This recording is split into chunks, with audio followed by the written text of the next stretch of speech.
Mateusz Kochaysky'nin Şampiyonlar Liqasında ən çox seyv edən 3 qapıçıdan biri olması,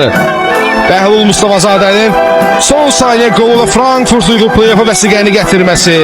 Neapolda o ağır zərbədən sonra Kevin Medina'nın ayağa qalxıb israrla oynamaq istəyirəm deməsi, Elvin Cəfərquliyevin Kopenhagen'li oyunun ən yaxşı olması, aynı tərəflə görüşdə həftənin komandasına düşməsi, Marko Yankovic'in daşdan keçən ötürmələri, 5 gol, 2 asistdən Camilo Duran'ın Qarabağın qıratına çevrilməsi, görünməyən qəhrəman Pedro Bicalio'nun Benfica ilə görüşdə MVP olması,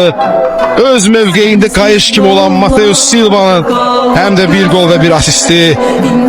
təslifatda və liqa mərhələsində 6 gol vurub 3 asist edən Leandro Andrade'nin şücaəti, Abdullah Zubir'in etdiyi kapitanlıq, eləcə digər futbolçularımızın qəhrəmanlıqları, dastanın müəllifi isə qar suyunu qaymağa çevirən seyirbaz böyük Azərbaycanlı Qurban Qurbanov oldu.